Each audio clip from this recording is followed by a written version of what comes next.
My friends, I'm Pastor Ben Hayes from First Baptist Church, Dadeville, Alabama, bringing you our thought for the day. It's going to be a fantastic Friday, going to be a fantastic weekend. Don't forget, in the morning, Saturday, 10 to 2, we've got the Back to School Jamboree at Dadeville Elementary School. Lots of freebies there, so parents, get your kids down there, get you some school supplies. It's going to be good. And then don't forget, Sunday, we've got our regular Sunday school, 8:45, Bible study at 8:45, worship at 10, and supper clubs again on Sunday night, youth and children's activities as well. Going to be a great day, so come out and be a part of all of that. Right now, we want to look at 1 Corinthians chapter 7. Remember what we've been talking about. Paul says, I wish, he says, I'm saying this as a concession, not as a command. I wish that everybody was like I am. And then he indicates that he is unmarried in verse 8. He says, I say to unmarried widows, stay like that unless you can't control your sexual desires. If you can't control them, get married, because it's better to marry than to burn.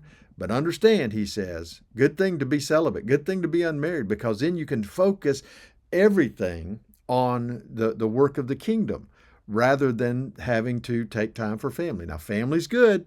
Listen, I love my family, and I love the fact that God gave me a family, and it's one of the greatest investments of my time and my money that I've ever made in all of my life, is investing in my kids and my grandkids and showing them how much God loves them and helping them to see the importance of kingdom work. But he says, if you're unmarried and God allows you to stay unmarried, do that and focus on serving the kingdom in other ways. But then he says, verse 10, he says, understand, he says, this is a command from God. He says, don't divorce, because God hates divorce. He doesn't hate divorced people. He loves divorced people, and he wants to bring healing and forgiveness into your heart. But he says, don't divorce. Marriage is so sacred that you must honor God by not divorcing.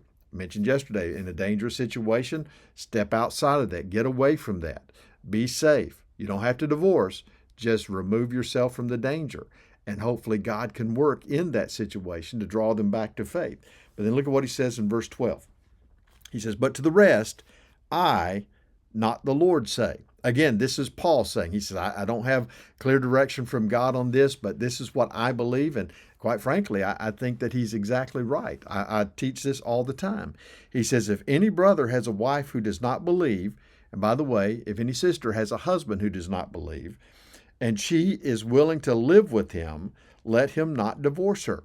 Now, what he's talking about here is, if you have become a Christian, your wife is not a Christian, all right, then don't divorce. If they're willing to stay in that situation. And understand, this is a big deal, because in Judaism, if you became a Christian, you were an outcast.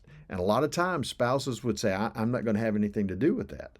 I'm not going to stay with you. And he says, if that happens, let them go. Let them walk away. Let them divorce you, all right, if that's the situation. Don't force the issue, because, again, you might have an influence on them, and they might come back to you.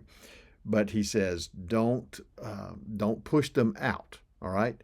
Now, think about this. Paul will also tell us later, he says, that we're not to be unequally yoked, meaning we should not be in a relationship with an unmarried person. Or, excuse me, with a non-believer. Let me put it that way. We should not be in a relationship with a non-believer. Get that right here, okay?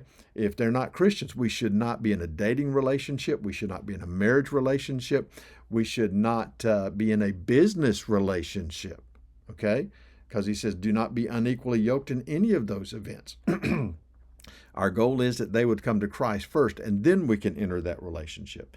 But listen to what he says.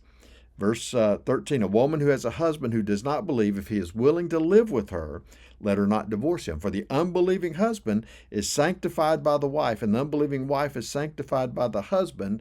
Otherwise, your children would be unclean, but now they are holy. Now, don't misunderstand this. You cannot save your spouse because of your salvation. What he's talking about is that they will have that opportunity to come into that relationship. Again, remember, Paul says, this is me, not God speaking. This is an opportunity for them to see God working in your life, and in so doing, find that salvation for themselves. And that's important. And in that process, your kids, your children are going to be drawn to the Father as well. And then verse 15, but if the unbeliever departs, let them depart. A brother or sister is not under bondage in such cases, but God has called us to peace. God has called us to peace. He doesn't want us fighting about our relationship with God. He doesn't want us fighting our spouse about whether they should get saved or not. That's up to God. But we want to understand, don't leave. If they want to leave, let them. But don't leave them. Don't push them out, and see what God does in their lives. We'll talk about this again Monday. Be blessed. I'll see you back here then.